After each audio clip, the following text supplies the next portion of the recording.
payment just works. Nobody knows how or why, but it just works.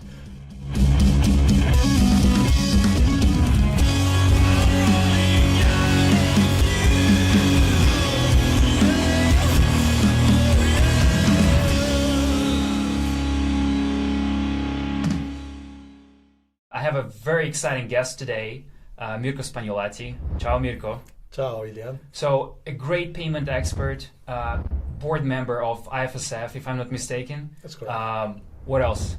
Oh, well, I spent, let's say, best part of my life in this industry. So, yeah, all about payment and petrols, more or less. So today we'll speak about payment.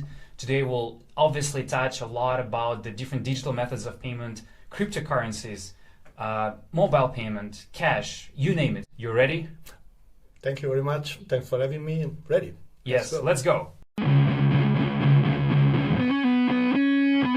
First challenge is called 24/7 for a good reason. Just like modern retail store should be open 24/7, accessible both online and offline. So what's going to happen right now is I have created 7 questions for you, and you have only 24 seconds to answer them.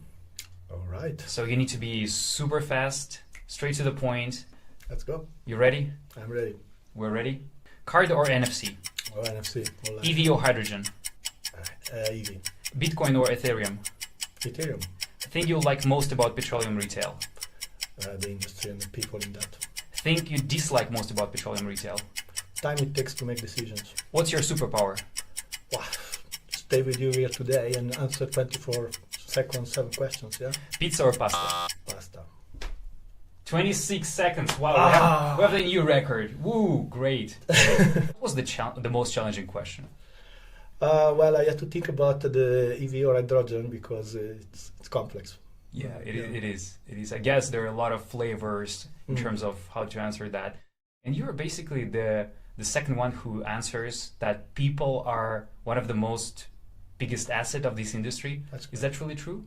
It is, because it's about long-term relationship, it's about complex projects, it's about finally helping these people succeed in their business, and you can do that over a number of years in different countries with different technical challenges. And so finally it's much more than a regular customer relationship. It really becomes part of a team, part of your life, essentially. So yeah, that's really the part that I like the most. Yeah, I cannot agree more. So I think we're good. So that was 24/7 challenge, and let's move on. Okay. So let's start with some basics, right? Like an ABC of payment. So how do you see the payment industry within the petroleum retail today? Well, at this moment, let's say the biggest concern or challenge of most retailers is just to keep compliant, just to get the operations working, get an efficient infrastructure that works 24/7 as it should, meet customer expectations in terms of usability, performance, these type of things. It's a bit, still very much on the basic building blocks. In many industry sectors, this is just taken for granted because payment just works. Nobody knows how or why, but it just works. And this easy approach that people have, etc., is setting expectation on how it should work also in a complex environment like petroleum retailing. Big difference is that, of course, a number of different infrastructures are required. There are vast number of use cases that are not present in general retail, different form factors of devices, different vendors. So there is a lot of complexity in the front end that needs to be resolved to build this same seamless experience. So unfortunately, I should say, most of the effort is still to try to do the basics right, more than inventing very strange things. Yeah, that's an interesting point, because I think I will express like a general message from our audience here, but everything that relates to payment is always like a headache. I think everyone feels like that, right? So the question is, I guess, like, why? Yeah, well, in my view, if I can visualize like that, there is a certain amount of complexity that is involved in any system, I would say. So in a way, if the front end is very simple, it means the back end is very complex, because finally the price you have to pay is quite the same anyhow. So the the way to make simpler for the retailer to adopt new payment methods and be faster in the meeting customer expectations and etc. It's really very much about designing scalability. The real point here is that the industry is moving very fast and much faster than anyone can predict. So the old 20 years old approach where we sit on a table, we design a specification, we start to work on it, we implement it, pilot it, test it, roll out, that just doesn't work anymore. It's more like incremental updates that you need to do over time, over a very solid architecture, which allows you to deliver these incremental improvements without the need of redesigning the whole thing. And that's a change that this industry still needs to kind of fully embrace, because the old style is just when you build a house. So you start from the blueprint, and then you start to put bricks, and then you go to the roof. Well, we are in the roof. And that's it, but that doesn't work anymore. It has to be much more agile. Yeah, I think it's a great point. So speaking about the legacy, what is the current cross-European average share of cash versus EMV transactions versus, I don't know, like PayPal, if it has any significant share right now? Let's say that the overall figures are very different country by country. In Europe, well, we speak about Europe, of course, but reality is that we still have a vast number of very fragmented payment infrastructures throughout various countries. Also, the customer habits are very different country by country. So, yeah, you can possibly forecast kind of an average, but it's really not meaningful. We are going from Nordic countries where are de facto already kind of cashless. So that would be really 90%, whatever. 90+%, right? Yeah. To countries like South Europe, Greece, Italy, where the percentage of cash is still like half or sort of. And within these big different numbers, there are also differences in payment method, customer expectations, barriers, because in many cases we have local regulatory approvals, local domestic debit schemes that we need to support in the business. So it's a very complex picture. Overall, what we can say is that the acceleration of digital payment adoption is there. So after there is kind of a constant growth in the countries which are behind the curve, so to say, and they're catching up. It will take time, but definitely the direction is that. There were some boosts, so probably we'll talk about that a bit later, or unexpected things that had this acceleration. But I know what you mean, yeah. And as of now, still the, let's say, pure digital experience, meaning wearables or pure mobile payments, this is growing like triple digit, but it's still like high single digit compared to the whole thing. So that's not still predominant. We're still talking very much about cards. Yeah. I'm going to ask you a couple of questions, and I'll give you 3 options, and you will need to guess which of those options were the answers given by ChatGPT and which one of those I made myself. Right? Let's go. All right, let's start with the first question. When did the first electronic payment transaction happen? Option number 1. Oh, you look like you know the answer right now, straightforward. I can try to guess. But okay, so option number 1, 1972.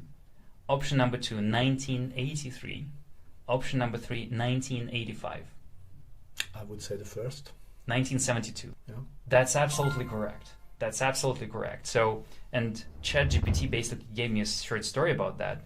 The first online transaction occurred when Stanford University students used the university ARPANET to purchase marijuana from their counterparts at the Massachusetts Institute of Technology, MIT, using a new technology called the internet.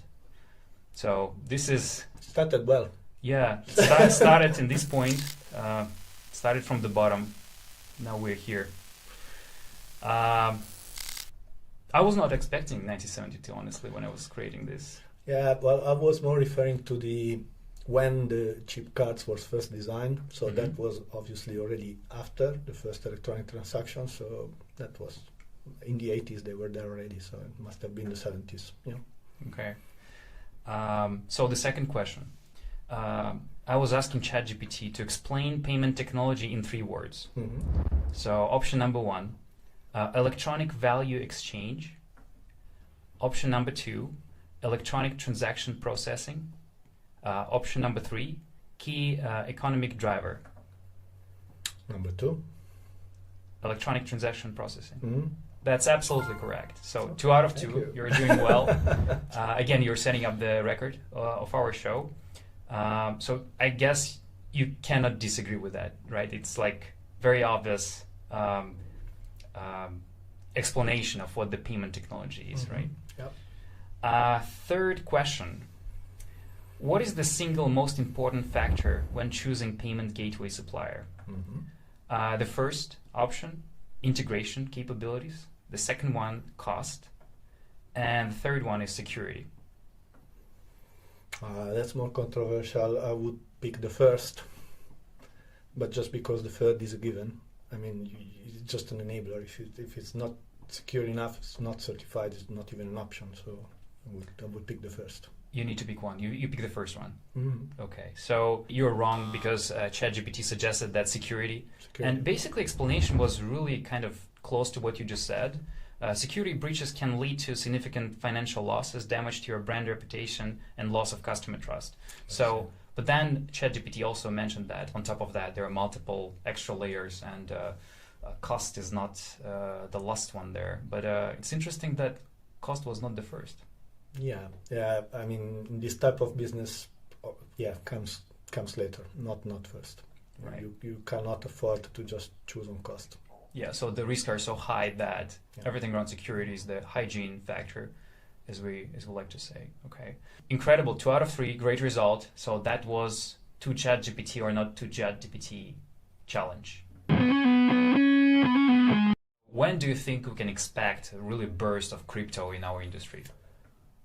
Well, this is a kind of a difficult one. So at this moment, if we speak about crypto in terms of underlying technology, I think there is a huge potential, and I think we have to expect something to happen to be quite disruptive to the industry. The current implementation of cryptos, the most known ones that are around, they suffer from a number of issues, and in terms of scalability, performance, and also environmental footprint, which is always a point to be considered. I think I read somewhere that the maximum amount of transactions you can achieve on a Bitcoin node at any given time is like an insignificant fraction of the Visa transaction can make in a second around the world. We are talking about orders of magnitude difference. So the scalability is still a big challenge. We need payment systems to run hundreds of thousands of transactions per second, while crypto in the current implementation is still very, very far from there. So that's one point. And then, of course, it's the whole regulatory frameworks surrounding these cryptos, which needs to be aligned with the business expectations, essentially, because so far it's still very much about niche solutions that are designed for specific use cases, I would say, rather than general public. So. How do you think crypto will change the landscape or value distribution throughout the payment process? Because obviously it will diminish the overall power and value of banks. And can this even happen? That's the question.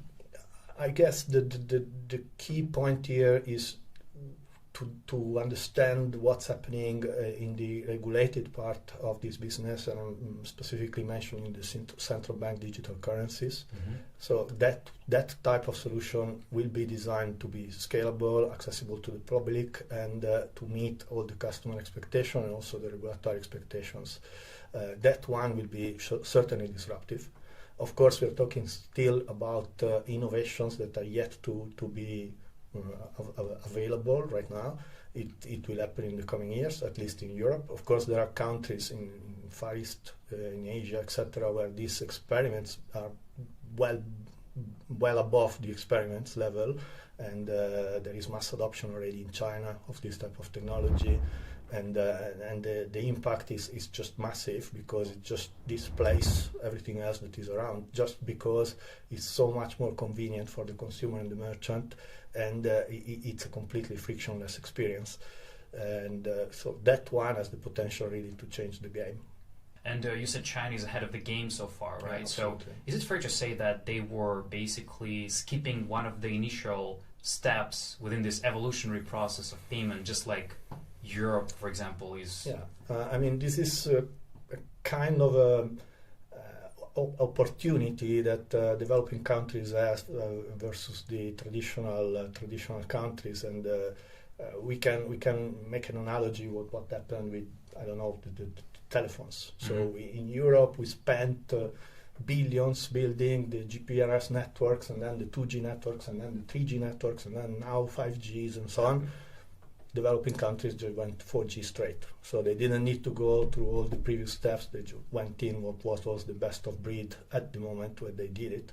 Same China with respect to the central bank digital currency. They really didn't need to go through all the complexity of legacy card-based system, magnetic stripe, and then EMV and all the rest of it. They just went mobile, mass adoption, and then it became quite normal to switch to central bank digital currency.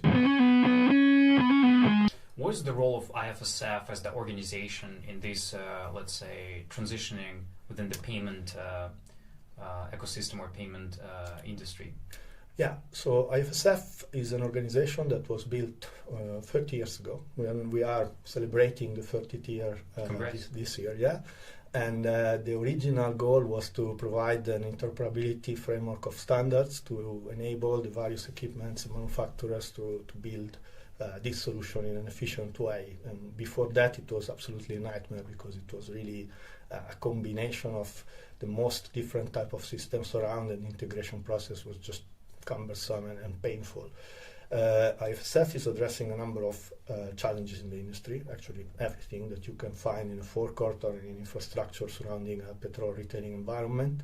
A big part of it is related to payment, and so the effort that IFSF is making is to try to anticipate all the market innovation and incorporate it into the standards so that the various players in the industry can then take benefit of these innovations without having the need to build too much customized solution that becomes by de facto non-interoperable. Can you share a bit of flavor how you guys are doing this? So you gather with some period of time and you discuss how to transition forward and how to update the existing standards and improve them. How does this technically happen? Yeah, well, there are some, let's say, major roadmap items that are discussed at board level, and let's say major initiatives that the IFSF organization is taking, but most of the work is done in the so-called work group. The members of the association can participate, and actually are welcome to participate in this work group to share their experience and bring their own contribution to the evolution of the standards. So most of it is happening really within the work groups. If any customer or integrator or provider around Europe has a new challenge because an oil company or a retailer is asking to integrate whatever payment method or mobile payment thing that just happened, the work group is the right forum where to put this thing on the table so that it becomes an asset for the whole community, and the next one that has to implement it to find the standard ready for it. What is the biggest ticket item within the roadmap in the next 3 years from IFSF? Basically, the past couple of years and possibly the next couple of years is about the transition from message-based standards, I would say, to APIs. So we are now in a stage where we are basically redesigning all the standard to be API compatible, and that's the biggest effort of the organization right now. Mirko, this was exciting, a very interesting discussion. I will have another 100 questions more, so maybe later on I'll invite you for the second time. We'll be happy to join again, yeah. So that was Running Out of Fuel or R.O.O.F podcast, and we'll meet very, very soon. Goodbye and stay tuned.